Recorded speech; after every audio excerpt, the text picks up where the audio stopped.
اتنا مال تھا آپ کے پاس، لیکن جب رسول اللہ صلی اللہ علیہ وآلہ وسلم سے نسبت ہوئی اور پھر جب اعلان نبوت ہوا اور سختیوں کا دور شروع ہوا، حق بات جب حضور نے کی اور اللہ کی توحید کا پیغام دیا اور اپنی رسالت کے اقرار کے لیے کہا، تو پھر اپنوں نے دشمنی شروع کر دی اور اپنوں نے بھی روڑے ڈالنے شروع کیے، کانٹے ڈالنے شروع کیے، تکلیفیں دینے شروع کی، حضور سے مال روک لیا۔ نبی اکرم صلی اللہ علیہ وسلم نے مال روکا، آپ کا انکار کر دیا، آپ کی تصدیق نہ کی، بلکہ اپنے حتیٰ کہ وہ چچا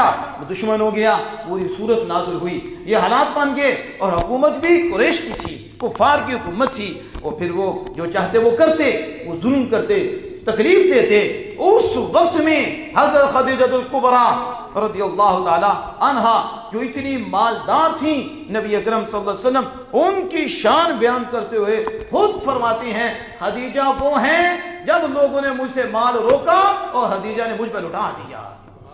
خدیجہ نے مجھ میں مال دیا میری رضا حاصل کرنے کے لیے،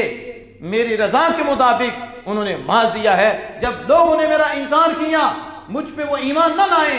تو خدیجہ مجھ پہ ایمان لائے، اور لوگوں نے انکار کیا ہے، انہوں نے میری تصدیق کی ہے۔ اور